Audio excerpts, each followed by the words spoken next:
vamos imaginar que precisamos ter ideias para ganhar dinheiro. Parece algo bom, mas será que isso é fácil? Para muita gente, a criatividade está se transformando em renda, gerando novos empregos e fazendo a economia girar. Tudo isso junto faz parte da chamada economia criativa. O que quer dizer economia criativa? Economia criativa abarcaria todos os negócios em que quem negocia ou oferece um produto ou serviço tem algum direito de propriedade. Eu faço um pequeno arranjo musical, eu tenho um direito. Não, eu sou um grande arquiteto. Bom, aí realmente eu fiz um projeto, eu tenho um direito. Então, dentro dessas condições, para você ter direito sobre alguma coisa no patamar mais alto, seria ter uma patente. A indústria criativa também promove diversidade cultural e o desenvolvimento humano. A área criativa gerou uma riqueza de 171 bilhões de reais para a economia brasileira em 2017. Segundo o mapeamento da indústria criativa no Brasil, feito pela Firjan, a Federação das Indústrias do Rio de Janeiro, esses 171 bilhões de reais representaram 2,61% do PIB brasileiro. E você sabia que no mundo quase 30 milhões de pessoas trabalham com a economia criativa, movimentando 3% do PIB global? E essa tal economia criativa tem feito muita gente viver melhor. É o caso de muitos artesãos espalhados pelo país. Nos últimos 20 anos, a economia criativa impulsionou e fortaleceu o artesanato brasileiro. É um mercado que movimenta 50 bilhões de reais por ano e que sustenta mais de 10 milhões de pessoas. E uma delas é a Franciana. Essa artista, que mora em Cruzeiro, interior de São Paulo, criou a marca Coisinhas de Fran. E com criatividade, tira o sustento do dia a dia e ainda alimenta sonhos. É a costura, agora é esse artesanato, fazer essas coisinhas que eu faço, né? As bolsas, isso sem dúvida é o que eu quero, entendeu? Eu me descobri nisso mesmo. Tudo que eu fazia antes eu gostava, mas eu não pensava lá na frente nisso, entendeu? Agora não, isso que eu comecei a fazer, eu vi que realmente é uma coisa que eu gosto, é uma coisa que me deixa feliz. E a felicidade dela se materializa em pequenos objetos e tecidos coloridos que aos poucos e em cada ponto da agulha vão ganhando forma, vão ganhando vida. A primeira peça foi esta mochila, e que não tem preço. Eu penso em satisfação, sabe? Em duas coisas, que seria o dinheiro para sobrevivência, né? Porque tem que ter, e ter esse dinheiro fazendo uma coisa que eu realmente gosto. A Fran é uma típica artesã brasileira. Sabe quando aquela calça rasga e você precisa costurar? Nada de levar na costureira vizinha, não. Ela mesma consertou tudo e também criou seus produtos. Ela viu a sua família também cortando, costurando, e ela também, assim como milhões de pessoas que vivem da arte no Brasil, utilizam a sua casa como espaço de trabalho. No caso da Fran, o quarto dela divide espaço com um ateliê. E aí ela pode acordar a hora que bem entender e até mesmo no meio de uma insônia, fazer desse momento tão desagradável algo relaxante e ainda ganhar um bom dinheiro. Eu vou dormir feliz e acordo feliz olhando pra máquina, entendeu? Pelo menos hoje é assim, né? Talvez um dia não seja, mas eu gosto.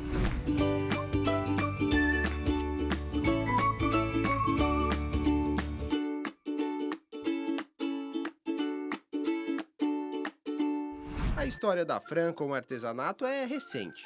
Profissionalmente, ela começou para valer mesmo no fim de 2018. Antes, ela tentou trabalhar com administração em São Paulo. Foi morar então novamente com a mãe. Só que a veia artística ficou guardada. Afinal, na família, ela já tinha o exemplo das irmãs mais velhas que também têm seus talentos. Mas foi um presente dado pela prima e com os aprendizados ensinados por ela, que mudou completamente a vida da Fran. E aí, a partir dessa, daí não tem como, né? A internet hoje em dia facilita muito a vida da gente, tem tudo. E pra costura criativa, principalmente, você entra lá, você acha vídeo de tudo quanto é coisa, e é vídeo detalhadinho de tudo que você quer aprender. Assim que termina uma nova criação, a Fran logo corre para publicar nas redes sociais a sua nova obra de arte. E em pouco tempo, suas páginas na internet ganham mais um produto. Só que não é no mundo virtual que a Fran vive de vendas. Ela também está todos os sábados participando de uma feirinha de artesanato no centro da cidade.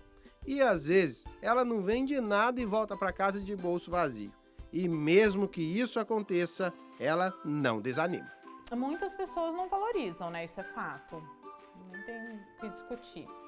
Mas quem gosta, valoriza, entendeu? Quem gosta, né, sabe que da dificuldade que é fazer, valoriza bastante. E assim, as minhas vendas vão aumentando, mesmo que seja devagar, isso eu percebo, sabe? Vai aumentando e quanto mais o pessoal divulga, né, passa de um pro outro, vão aparecendo mais encomendas. Mas pra mim vale a pena, sabe? Vale a pena, porque de repente você não vendeu, mas uma pessoa passou, e já aconteceu isso várias vezes. Ah, eu conheci seu trabalho lá na praça, entendeu? Então eu queria uma tal coisa, porque às vezes a pessoa não tem... Eu não tenho maquininha assim de cartão. E muita gente, hoje em dia, né, é o cartão, gira em torno disso.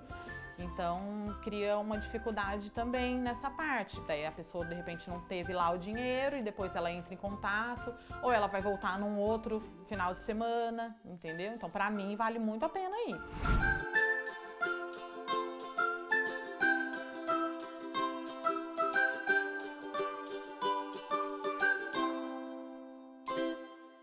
Além da cultura, com o artesanato e a música, outros setores também formam a economia criativa, como a mídia e os serviços de audiovisuais e televisão, o consumo com os serviços de designer e publicidade e a tecnologia com as pequenas e médias empresas, que inclusive são a maioria neste setor.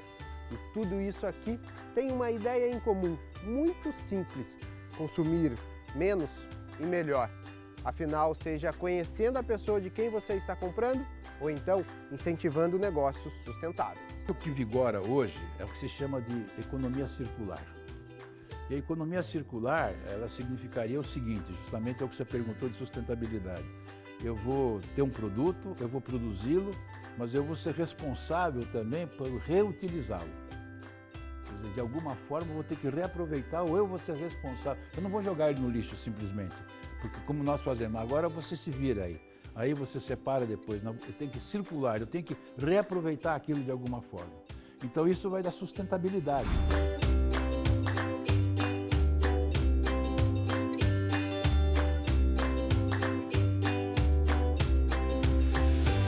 Nos últimos anos, a economia criativa também tem gerado inúmeros empregos formais. Muitos desses profissionais vêm de outros setores e foram afetados pela crise do desemprego. A Márcia trabalhava com atendimento aos clientes de uma empresa em São Paulo. Foi demitida em 2015 e não conseguiu se recolocar na área. Daí, a paixão pelas artes e o desejo de empreender ganharam espaço na vida e na casa dela. O escritório virou uma grande bancada com maquinários pesados. As estantes ficaram coloridas e cheias de materiais para artesanato. E o bolso, esse não ficou vazio, não. O que às vezes na escola a gente brinca na aula de educação artística, cortando, recortando, corte, colagem e montagens. Isso se tornou sua profissão e o seu ganha-pão hoje. Exatamente. Qual é a importância? Você falou que gosta muito do papel. O que o papel representa para você? Porque a gente fala assim que o papel aceita tudo. O seu aceita mais ainda. Aceita sonhos, inclusive. Exatamente. Eu sempre gostei muito de arte. Tanto que eu fiz faculdade, eu fiz desenho técnico mecânico, porque eu não sabia desenhar uma borboleta. E eu queria desenhar. E o desenho técnico, ele é todo com régua, prancheta. Na minha época não tinha AutoCAD, não que eu seja tão velha, mas sou. E aí eu fui fazer desenho técnico, né? Aprendi, e aí eu terminei o colégio, não fiz colégio técnico, fiz o curso à parte. Fui fazer faculdade de tecnologia mecânica, projeto de máquina, porque era muito envolvido com essa área do desenho. Porque eu sempre gostei desse lado artístico, só que eu não tinha essa veia artística para desenhar. E aí, quando eu cheguei na papelaria, na encadernação, isso tudo veio à tona.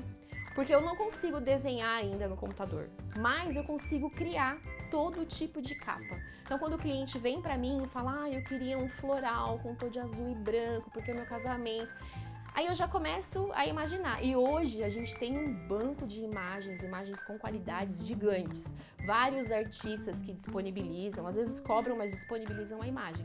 Então, tudo isso vem de encontro com essa coisa da arte. Meu público hoje são mulheres, né? Tipo, 99%, de 30 a 50 anos. São as pessoas que estão mais preocupadas em se organizar, né? Em ter essa coisa do planner, de organizar o dia a dia. As mães, eu tenho um planner materno também, eu tenho o álbum do primeiro ano do bebê.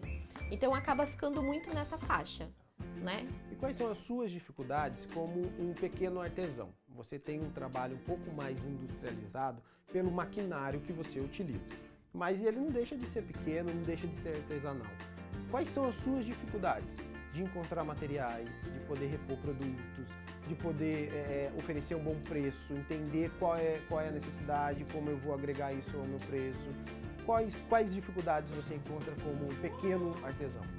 No começo eu tive muita dificuldade com o material, porque eu ficava com medo de investir, porque o material não é nada assim absurdamente caro, mas se você vai comprar em quantidade, ele fica caro, aí você tem que fazer um investimento. Mas aí, de repente, você está vendendo online, vem uma demanda que você não esperava e você não vai ter o material. E já chegou vezes de eu não conseguir entregar, de falar para a pessoa, eu não tenho esse material para te vender. Então você aprende, primeira coisa que eu tive que aprender é investir. Tem que investir, né? Entrou aquele dinheirinho, você queria fazer outra coisa, não pode, você tem que comprar material. E aí eu fui encontrando fornecedores, né? A gente troca muita informação. Hoje no Facebook tem muito grupo de artesanato, grupo bom mesmo, bom mesmo. Eu encontrei muita gente boa, principalmente no mundo da encadernação. Mesmo sendo produtos personalizados, que às vezes têm características, situações, lembranças daquele seu cliente, o quanto da Márcia vai em cada produto que você vende? Ah, vai muito mesmo. Porque assim, por exemplo, eu vou fazer uma capa dessa, eu me esmero nos mínimos detalhes. Tipo, eu não aceito que essa distância fique maior do que ela deve ser, eu não quero ela torta, se ficar torta eu faço de novo. Então vai muito. Isso às vezes até me atrapalha um pouco. Eu sou bastante perfeccionista e eu acho que para trabalhar com isso tem que ser.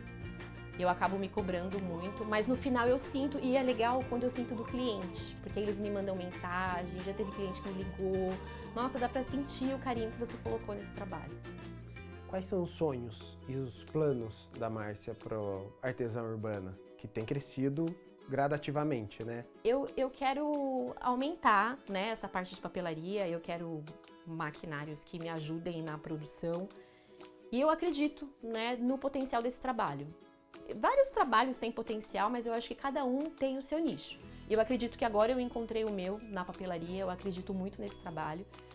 E foi um trabalho que eu vim fazendo e eu vejo resultado mês a mês. Quando a gente trabalha em casa, eu aprendi a administrar, né? Então, assim, eu me organizo. Eu tenho um compromisso hoje, então eu vou trabalhar, por exemplo, eu tenho um compromisso amanhã. Então, hoje, durante a semana, eu já vou me organizando para naquele dia eu poder parar. Só que às vezes é o contrário, você tem uma demanda grande, então não posso marcar nada nessa semana que eu não vou conseguir sair. Mesmo trabalhando tantas horas por dia, às vezes, a rotina da Márcia antes era sair quase de madrugada e chegar muito à noite, já que ela ia até a capital, São Paulo, algo em torno de 100 quilômetros, 1 hora para ir, mais algumas horas para voltar, dependendo do trânsito. O que você ganhou trabalhando em casa? A qualidade de vida foi em primeiro lugar, em segundo lugar?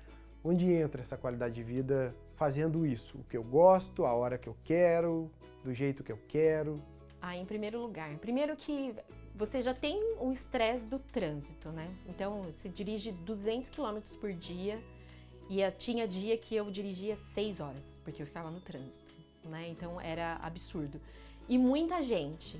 Você trabalhar muito tempo com muita gente, com muita meta, essa coisa mexe com a sua cabeça. E aí, quando você vem trabalhar em casa e você trabalhar com esse lado artístico, você criar, parece que não, mas quando a gente cria uma coisa, quando você olha para aquela coisa, essa capa aqui é o meu xodó.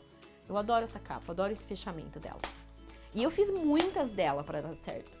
Só que era um prazer, porque eu estava criando. Eu tenho essa veia, eu quero fazer isso, eu quero criar. Então essas coisas não têm preço. Trabalhei muitas horas. Só que é como se você não estivesse trabalhando, você não tem aquele peso. Aquela brincadeira que o pessoal fala, acho que você gosta de fazer e você não vai trabalhar mais. É verdade. Então, e eu mudei tudo. Eu mudei os meus hábitos de consumo, né? Porque antes eu trabalhava muito, ganhava bem, mas eu não tinha tempo para gastar, né? Então hoje, assim, eu enxergo todos os hábitos de consumo que eu tenho de um outro jeito. Então eu não quero mais comprar um sapato. Eu quero comprar um botão, eu quero comprar um pingente. É diferente, né? A gente começa a valorizar outras coisas. E isso você só tem quando você para. Chega uma hora que a gente tem que parar, respirar e falar o que eu quero da minha vida. Não é isso, com certeza não é isso. E aí você vai descobrir o que você quer.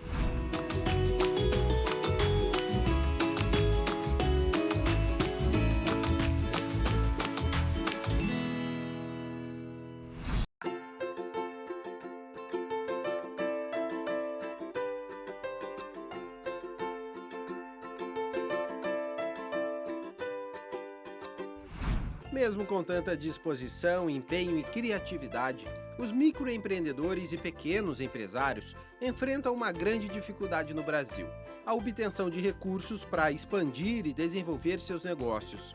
Algumas instituições financeiras começaram a atender esse nicho de mercado e até o BNDES, o Banco Nacional do Desenvolvimento, tem oferecido linhas de créditos especiais com destaque para o segmento de economia criativa.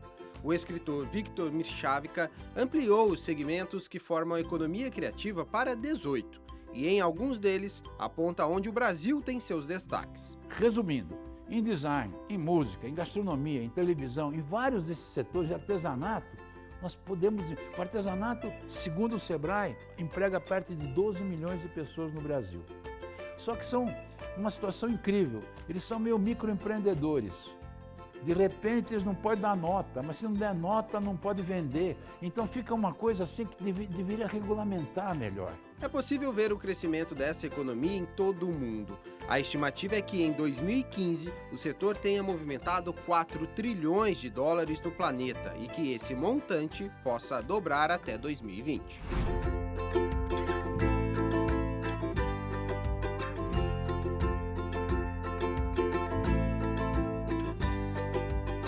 Para falarmos de economia criativa, não tem como dissociarmos uma coisa da outra, ou seja, economia criativa e empreendedorismo andam juntas. E aí a gente veio até o Sebrae. Só que a gente veio a um Sebrae diferente. Aqui ao fundo até parece como se nós estivéssemos em uma sala de aula, né? E este espaço realmente é usado para isso, para mentorias, para dedicar os ensinamentos e os conhecimentos dessa área, não tão nova assim, para aqueles que querem empreender melhor. E aí a gente veio até São Paulo, nós vamos conversar sobre isso com o José Carlos Aron, que é consultor aqui do Sebrae. Que lugar é esse, José Carlos, que o Sebrae se dedica a uma economia não tão conhecida da grande maioria dos brasileiros? Bom, aqui é o Centro Nacional de Referência em Empreendedorismo, Tecnologia e Economia Criativa. Como você disse, né, o empreendedorismo está ligado à economia criativa. A economia criativa tem ganhado cada vez mais espaço a ponto do Sebrae montar um espaço só para ela. Por que da criação desse Centro Nacional? Bom, quando algum tema econômico ganha corpo, o Sebrae monta centros de referência. O primeiro é o Centro de Referência em Sustentabilidade, no Mato Grosso. Depois veio o Centro de Referência em Artesanato Brasileiro, CAB, no Rio de Janeiro. O Centro de Referência em Educação Empreendedora em Minas Gerais e agora o Centro Nacional de Referência em Empreendedorismo, Tecnologia e Economia Criativa aqui em São Paulo.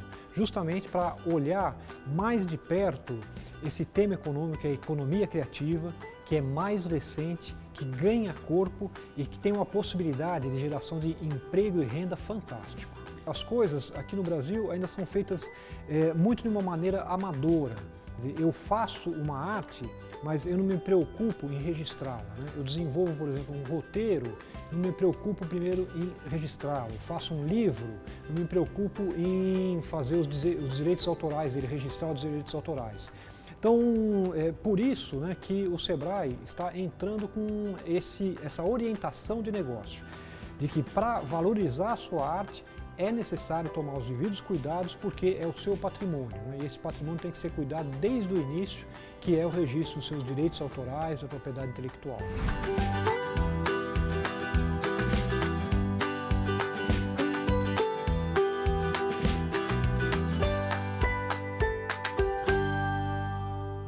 Ter atitude, esse é um dos pontos principais dentro da economia criativa, para que ela saia do papel, dos livros e se torne uma prática cotidiana. E a atitude foi algo que o Kaique teve na sua vida e deu muito certo. Ele se viu diante de uma necessidade, de um problema e aí despertou um talento que ele nem sabia que existia. o talento da costura. A partir disso surgiu a Kaique Bo, a sua marca de bolsas, pochetes, de carteiras. O Kaique, além da renda que a empresa e a sua marca acabam trazendo, também quer gerar um impacto social, deixar uma mensagem para aquelas pessoas que entrarem em contato com o seu trabalho. E é essa mensagem e todo o seu trabalho que a gente veio conferir agora. Nós estamos aqui no ateliê do Kaique, da Kaique Bo. Que mensagem é essa, Kaique, que você quer passar com este trabalho? Beleza, Felipe? Legal. Cara, a mensagem que eu gosto de passar através das minhas coisas é emoção, sabe? É você poder ter alguma coisa para você pôr suas emoções para fora. E aí eu faço isso costurando e é a minha meditação diária. Como surge a Kaique Bo? Que experiência foi essa que você teve? Que problema você se viu para resolver e a partir dali surge esse talento? Cara, a marca já tem aí faz uns 4, 5 anos, mais ou menos. E começou tudo quando eu fiz meu primeiro clipe, que aí eu já estava fazendo a edição, já estava fazendo o som e tal. E aí eu peguei e decidi fazer uma cartola de papelão também, e aí tudo começou daí. O Kaique é músico, ainda não desistiu da carreira de músico, mas também é designer gráfico, o que tem auxiliado com certeza para criar esses produtos muito bacanas. A partir daí, qual foi a ideia da Kaique Bo? Como você deu os primeiros passos? Então, a partir daí eu comecei a cartola e aí fui pro sul na época até, e aí comecei a vender lá aos poucos, aí comecei a costurar com uma maquininha pequenininha que meu tio tinha me dado, depois meu ex-namorado me deu uma máquina maior e aí o pessoal falou, você tem que vender e ampliar, não sei o quê. Fui levando isso a sério e tá indo aí, só fluindo mesmo. Como o que você buscou de materiais para Kaique Bo? Porque no início, quando começou a costurar, você já tinha o objetivo que você tem hoje de materiais diferenciados, ou isso se deu ao longo do caminho? Então, eu comecei a trabalhar com sintéticos, assim, porque é mais fácil, porque é mais leve e é o maquinário que eu tinha, assim, aí comecei a gostar disso daí, foi desenvolvendo e o fato de ser sem origem animal também é um pouco mais sustentável.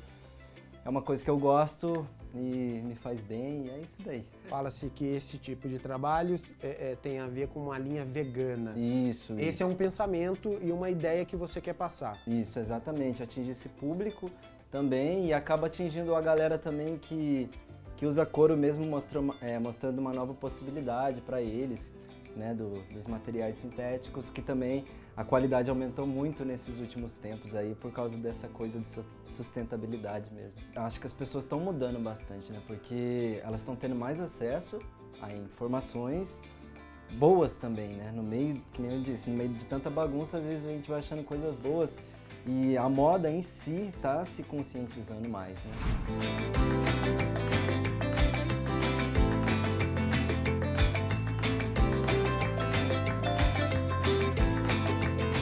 Essa economia criativa e essas pessoas que estão dentro dela, o que ela representa hoje, por exemplo, para o PIB brasileiro? É um impacto considerável e que a gente não percebe, né? Não percebe porque normalmente se faz uma avaliação somente da atividade e do artista. Aí fica uma visão restrita. Porém, um exemplo, no artesanato. Se esse artesão trabalha com tecido, e aplica também tinta nesse tecido, e transporta esse material para vender em outros lugares, você já tem uma cadeia de negócio de transporte, de tinta, de tecidos, tudo que envolve a economia criativa que dá mais corpo para esse segmento econômico.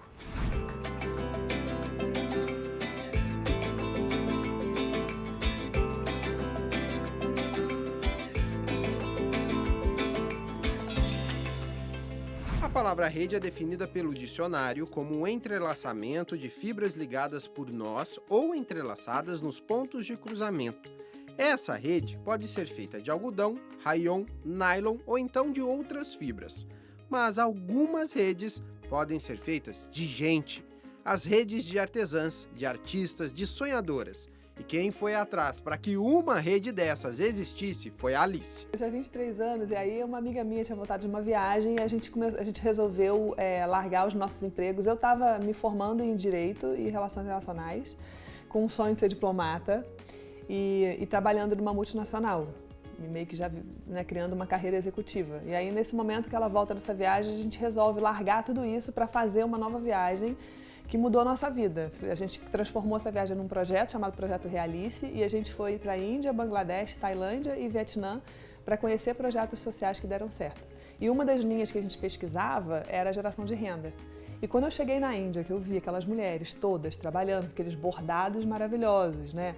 Muita cultura artesanal nesses países que a gente visitou, eu fiquei completamente encantada. Eu falei, nossa, isso para mim é o processo de geração de renda mais potente do mundo. A viagem dela durou 4 meses e a Alice viu que a diplomacia era coisa do passado. Foi fazer então voluntariado em ONGs de comunidades carentes no Rio de Janeiro e ali teve contato com o que viria futuramente a ser a base da Rede Asta. Dentro dessa vivência, eu começo a perceber que existem muitas artesãs que não se intitulavam artesãs dentro das comunidades. E no Rio, 40% da população das favelas vem do Nordeste. Então, o Nordeste, a gente sabe que é uma região do Brasil culturalmente conhecida pelo artesanato, né? Então, muitas delas sabiam bordar, costurar, pintar, fazer renda. Então, tinha essa cultura, mas não era reconhecida. E comecei a perceber grupinhos que se encontravam para fazer alguma coisa junto, mas aí não vendia, não transformavam aquilo num negócio. Eu falei, gente, tem um filão muito interessante aí. Foi aí que eu reencontrei a Raquel. A Raquel era uma amiga minha de Friburgo e a Raquel veio da Suíça, assim, ela veio de uma pegada executiva muito forte, da área comercial, né?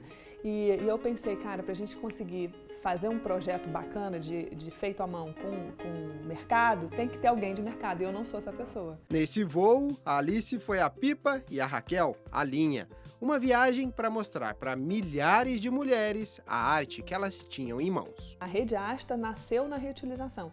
A gente tem uma pegada de upcycling, de transformação de resíduo muito forte, né? É uma área de negócio nossa muito forte. Então a gente nasceu ali, eram 30 artesãs, eu e Raquel. A gente nasceu como um grupo produtivo. Eu e Raquel éramos meio que as gestoras de venda e o grupo produtivo, né, na produção. E dali a gente montou um quiosque num shopping, começamos a vender, e aí outros grupos produtivos vieram procurar a gente, falaram, poxa, você vende deles, vende o nosso também. E a gente começa a perceber que tinha... Começa a rede a ganhar os seus braços. Exatamente.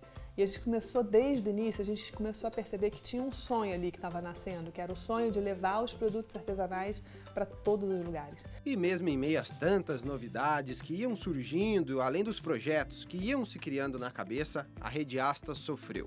Quase faliu 4 vezes.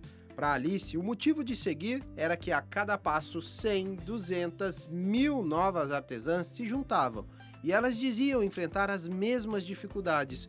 Pessoas como a Valdirene, dona de casa e que não imaginava como o artesanato podia mudar sua vida. Eu queria muito que isso fosse possível, mas eu não tinha ideia de como. Não sabia onde, não sabia para quem vender, sabe? Eu não tinha essa coisa. Vendia para algumas pessoas que pediam, encomendavam alguma coisa, mas eu não tinha essa ideia, essa proporção toda. E aí surgiu a oportunidade, né, que o Instituto Center Norte pegou e convocou os artesãos da Zona Norte. E minha filha que viu ainda, porque eu nem tinha visto. Minha filha viu pela internet e falou, mãe, se inscreve. Eu falei, não tem como, né? Meu artesanato não é tudo isso. Não, mãe, é sim, vai lá. E aí eu fiz a inscrição e fui uma das selecionadas. As únicas pessoas que ela via fazendo artesanato eram a mãe, as tias, as primas. Mas olha, isso mudou e trouxe algo novo para sua vida. Eu me encontrei no amigurumi, né, que é uma técnica japonesa que expandiu pelo mundo inteiro, né? E aí eu comecei a fazer os bichinhos de crochê. E aí eu me encontrei, estou me realizando fazendo eles. Então é muito gostoso, porque você fazer uma peça é legal, mas se você vê um sorriso de uma criança, de um adulto mesmo, que chega e fica doido, então é muito bacana isso. A rede Cria Norte, que a Valdirene faz parte, é atualmente composta por 15 artesãos. Eles tiveram a chance de expor suas artes em um shopping da capital paulistana. Para muitos desses artesãos, o artesanato não era o objetivo de vida. A Luciane usava dessa arte para se distanciar de pensamentos negativos e ocupar o tempo após ficar desempregada. A descoberta da rede, para mim, foi assim, uma coisa... Eu vou dizer uma coisa maravilhosa, porque não tem outra palavra que diga o quão bom foi. Foi uma coisa maravilhosa para mim, porque eu descobri que, junto com outros artesãos, eu podia chegar mais longe. Tanto que a gente começou a colocar todas as nossas comunicações juntos somos mais fortes. Nós éramos 50, porque o Instituto Center Norte e a Rede Asta começou com 50 artesãos da Zona Norte. Mas hoje nós somos 15 e nós entendemos que juntos nós conseguimos fazer mais coisa, encontrar mais meios, criar mais produtos. Então juntos a gente consegue sentar e discutir as coisas e entender a coisa bonitinha. A especialidade da Luciane é a costura e seus bichos de pano, suas bonecas e suas bolsas. E a cada nova peça criada, há uma entrega muito grande. 90% de mim vai em cada peça, porque é muito gostoso fazer. Eu acho que se cada pessoa do mundo fizesse uma peça, eu acho que o mundo não seria tão violento quanto é hoje. Conforme vai trabalhando com as artesãs, eu não vejo só o produto, eu vejo quem fez, então eu vejo a carinha dela. Eu sento aqui, eu fico imaginando, nossa, olha o tempo que ela levou para fazer isso e quantas coisas na vida dela não aconteceram. Ela podia, durante esse ponto aqui, ela poderia estar chorando porque um filho dela se machucou. E durante esse ponto aqui, ela pode ter brigado com o marido. E durante esse ponto aqui, então assim, isso aqui é uma vida. Sabe aquele momento que a gente quer dar um novo rumo para a nossa vida? A gente vai atrás de histórias de pessoas de sucesso, ou viajamos para lugares distantes, ou entramos em contato com a natureza. Para Val e para Luciane, isso aconteceu por meio do artesanato. Não é que elas foram atrás, não. Veio de forma natural. Cada ponto da agulha, cada entrelaçar da linha no tecido, cada enchimento de um novo boneco ganhou um novo sentido, ganhou um novo valor. E aí, para elas, o artesanato tem um significado que vai muito além do que a gente possa imaginar. As pessoas acham que artesanato é coisa fácil de fazer. Eles não valorizam muito, eles acham que qualquer pessoa pode fazer. Você faz isso aí rapidinho, não precisa de cobrar tudo isso. Eles não têm a noção do trabalho que dá, do carinho que a gente tem em cada peça, do cuidado. Então aí essa é a maior dificuldade, que as pessoas acabam não valorizando, esse é o problema. A venda direta da rede por meio de catálogos durou 4 anos. Lojas foram abertas e negócios com empresas foram realizados nesse tempo. Mas algo ainda não estava como elas sonhavam. E aí foi preciso parar e novamente se reinventar, agora com a tecnologia como uma grande aliada. A gente pegou 2 anos da nossa vida e transformamos tudo isso que a gente aprendeu numa escola de negócios para os artesãs. Então foi um longo processo e essa escola de negócios das artesãs, a gente aplicava ela presencialmente, uma monitora treinada que ia lá nos grupos das artesãs e ensinava todo o processo. A gente transformou isso no material online, que se transformou numa plataforma, que hoje é a plataforma Asta, que se você acessa ela digitalmente, tem lá todos os cursos em vídeo, aulas que a gente construiu, mais um processo para você medir o seu negócio, em que pé ele está, e uma rede social para que todos os artesãos possam se comunicar umas com as outras, trocar produto, vender produto na rede social também, enfim. Então a gente remodelou o processo para entregar o que elas mais precisavam.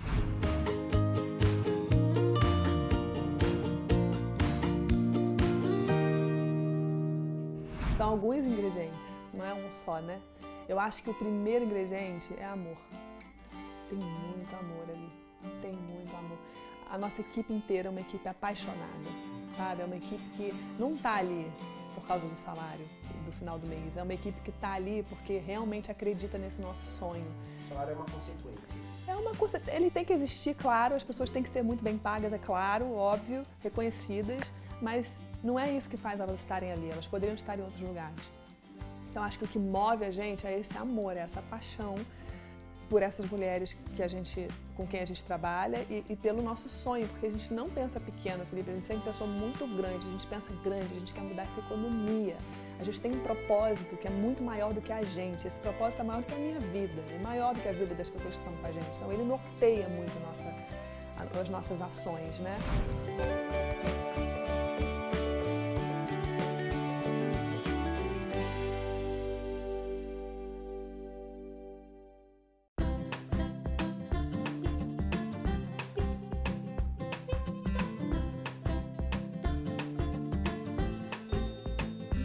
As redes sociais se tornaram uma grande vitrine para quase tudo que existe.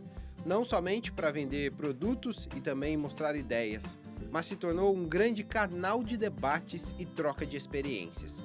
Mas tem algo que se mantém vivo, forte e que tem ajudado artesãos de todo o país a se tornarem conhecidos, além das redes sociais: a televisão.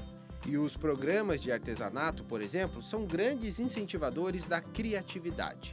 E é nesse mundo que nós vamos entrar. Afinal, a Beth e o marido tornaram o que era um sonho em realidade.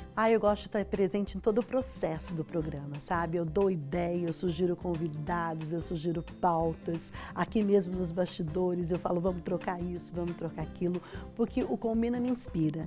Eu preciso primeiro sentir que isso é importante para mim para passar para todas as outras pessoas, né?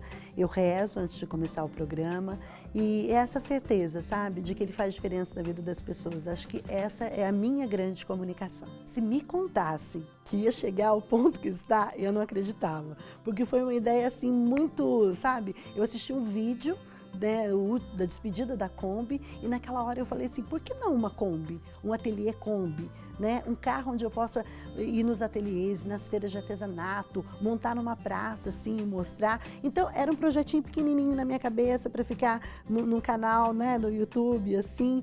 E depois tudo foi acontecendo. Hoje a gente está, né, a 45 minutos na grade da TV Aparecida.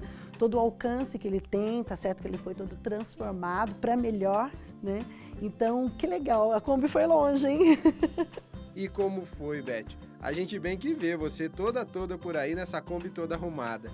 E quem abraçou o projeto e colocou a mão na massa para deixar o carro assim foi o Alê, marido dela.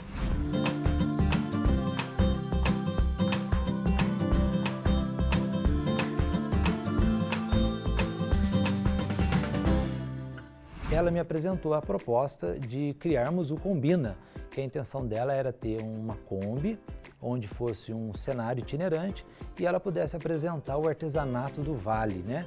Ela buscasse as pessoas que não têm até essa coragem de aparecer na TV e ter um trabalho maravilhoso.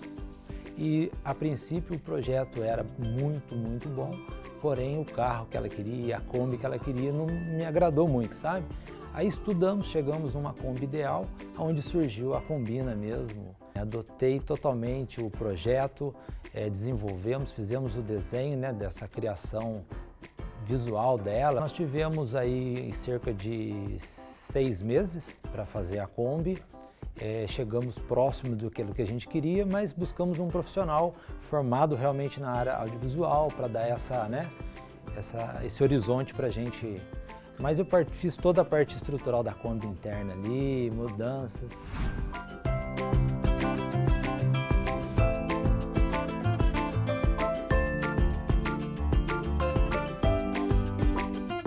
Além de marido, ele também foi um grande incentivador e aprendeu muita coisa. Ele viu também seus sonhos se realizarem no meio de tudo isso, além de ficar emocionado com a oportunidade de conhecer tantas histórias e de ver tanta gente que confia na sua esposa. Gente que faz das dificuldades do dia a dia um salto para uma vida melhor. Meu negócio sempre, quando nós começamos o Combina, eu fiz toda a mudança, eu fazia as edições dos vídeos nossos na internet e depois eu comecei a captar as imagens, gerar as imagens, fazer as edições e hoje eu trabalho junto com a Beth nos vídeos e fotos dela aí, divulgando. Sem soma de dúvida, a realização de todo esse trabalho e um sonho nosso, né?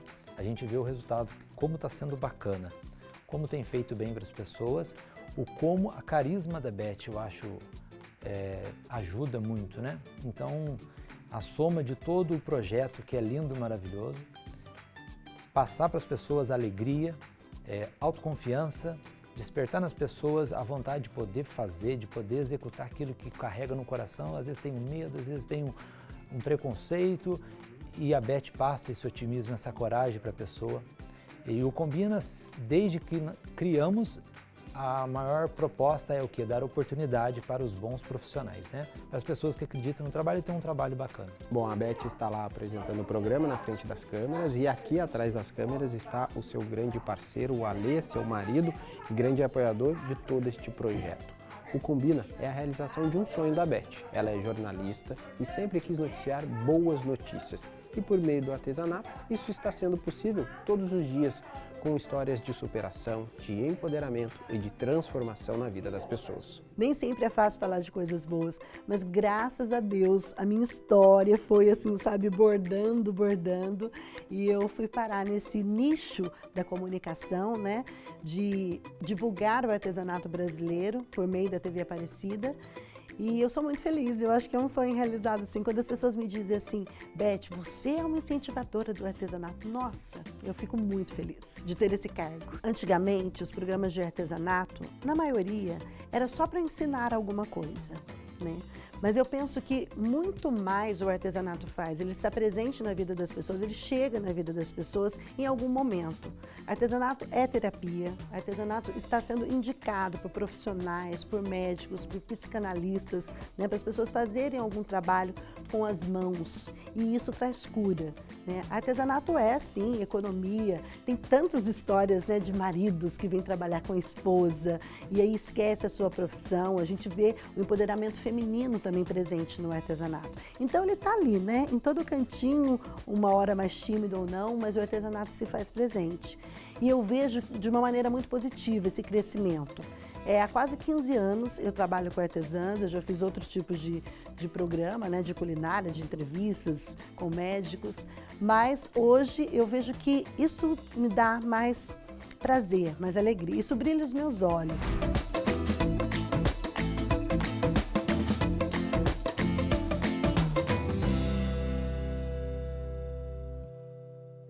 O desejo de fazer com que a criatividade fosse sua motivação diária fez com que a Lígia mergulhasse nesse mundo e acreditasse que a comunicação seria um canal importante. Ela inclusive já participou do programa da Beth, que a gente contou, algo que era um desejo, mas olha, não foi nada fácil de encarar. Pra mim foi muito complicado no começo, porque eu tinha muita vergonha. Então eu queria mostrar o meu trabalho para ensinar. O meu negócio eu não pensava como vitrine. Eu pensava assim, nossa, se eu sei fazer isso, se eu ensinar isso, outras pessoas vão fazer e vão ganhar dinheiro. Então eu já até pensava quanto que ela poderia gastar, quanto que ela poderia ganhar. Só que eu não tinha coragem de ir na frente da TV. Eu ficava apavorada. Então, quando eu consegui criar coragem, depois de, demorou acho que uns 4 anos para conseguir fazer o primeiro programa. Quando eu recebi o primeiro retorno, das pessoas falando que legal, nossa, eu adorei seu trabalho, me passa dicas de produtos, avós, homens, fazendo para as netas os acessórios. Olha, eu não tinha que dar para minha neta, eu tinha alguns tecidos da minha mulher que faleceu, eu fiz. Tudo aquilo foi me dando uma coragem, falando, nossa, não é tão difícil e eu estou fazendo tão bem, então fiquei pensando, não vou pensar em vergonha, não vou pensar em se eu não vou conseguir ser didática e vou tentar fazer do meu jeito, do jeito que eu aprendi eu vou tentar passar. Então é uma ligação muito bonita que acontece, porque é verdadeira, sabe? Então quando eu chego da TV, dá um tempinho depois, eu recebo as mensagens, eu tô comprando material, eu já peguei, nossa, você falou que era para pegar do vasinho da avó e eu tô fazendo uma coroa para minha filha, obrigada. Ou eu não tinha dinheiro, consegui vender as coisas, então assim, a parte melhor, é o que mais é gratificante, né? Gratificante também foi saber que sua arte estava sendo valorizada. A primeira venda da Lígia trouxe uma sensação de alegria e susto. Na casa da minha avó, que é onde eu fui criada, tudo ela tinha feito. Então ela tinha feito a almofada, as touquinhas dos potinhos. Então eu fui criada nesse ambiente. Então pra mim isso é o natural. Então se eu vejo um potinho sem touca, eu já vou lá e faço uma touca pro potinho. Então é assim. Então o artesanato já veio da minha criação. E quando eu era adolescente, eu despertei ainda mais isso, fazendo minhas capas de caderno. E foram as primeiras encomendas. Porque daí as minhas amigas queriam uma capa customizada, eu ia lá e fazia. Então fazia uma leve entrevistinha, via os gostos e fazia a capa do caderno. E começou assim. Até que depois eu fui fazer os estudos, né? Fiz enfermagem, tudo. E me vi, de repente eu me vi muito cansada daquela rotina que era quase que 24 horas de trabalho. E eu falei assim, eu vou começar a vender brincos. E tava na moda uma novela que os brincos eram um sucesso e fui para 25 de março comprar brinco e não achei nenhum brinco. Porque eu falava, gente, esses brincos são horrorosos, eu não vou conseguir usar. Nem eu usaria, por que eu vou vender, né? E daí a minha mãe tinha me dado R$80. Ela falou, Lígia, R$80 para você comprar em brinco para você conseguir sua renda. Aí eu peguei e falei, nossa, com esses R$80 eu consigo comprar os materiais para fazer os brincos. Isso foi em 2003. Daí eu comprei alicate, cola, as bases, algumas miçangas, o material base para eu fazer os brincos. E eu nunca tinha feito curso de nada, nem nada. E eu tava em São Paulo, na casa da minha tia, eu me tranquei no quarto e saí de lá com 7 brincos prontos. E daí comecei a vender. E quando eu vendi o primeiro, eu não acreditei. Eu falei, gente, o pessoal comprou o brinco que eu fiz. Nossa, mas eu que fiz. E começou. A Lígia, com o tempo, foi se reinventando. Algo natural para um artesão. Tão natural como usar a casa como ateliê. Seja a cama do quarto, seja o sofá da sala. E tudo isso para deixar cada peça especial e única para quem for utilizar. Financeiro, lógico, ajuda na renda. Mas o principal é o sentimento mesmo. De ver assim, a pessoa me encontrar na rua e falar, Lígia, você fez meu casamento, você fez meu newborn, você fez... Agora eu tenho a 3ª filha, você vai fazer então? Ah, eu já tô com os outros acessórios que você fez para as outras e elas vão usar. Você tá participando da história da vida da pessoa. Né? E aquilo, eu falo, eu mando, eu tenho esse cartãozinho que eu, às vezes, dependendo se for datas especiais, eu escrevo uma cartinha para cliente e falo obrigado por você ter me escolhido para esse dia especial. E é feito mesmo com carinho. Para a Lígia, é claro que a renda gerada pelo artesanato é muito importante. Mas, além disso, ela se preocupa em divulgar não somente o seu trabalho, mas de um grupo de artesãs. E para manter viva a sua arte, ela decidiu passar para frente parte dos seus conhecimentos. O artesanato une muito as pessoas. Às vezes as pessoas acham que tem um tipo de concorrência, pode até ser que exista, dependendo do tipo de pessoa, mas normalmente não tem. O artesanato agrega, então às vezes você tem muitas pessoas com o mesmo tipo de trabalho que se juntam e uma dá uma ideia para outra e falam, nossa, eu tenho esse mesmo material e eu não usei assim, que legal que você usou. Então isso é muito legal. E começou com as feiras que eu fui convidada para participar de feiras aqui na região. E essas feiras a gente às vezes normalmente eu me juntava com uma outra amiga artesã e a gente fazia o stand. E daí ficava 2, 3 dias, principalmente na época do Natal, né, que eles faziam feiras contínuas. E daí depois disso, eu falei, vamos começar a fazer também em outros lugares. Então, toda a região aqui, a gente às vezes se reúne em alguma determinada época e junta todo mundo que faz artesanato para fazer isso. Então a gente fala que faz os plantões de venda. É bem aceito, ainda mais porque quando você faz um plantão, você acaba trocando clientes. Então as pessoas gostam de participar.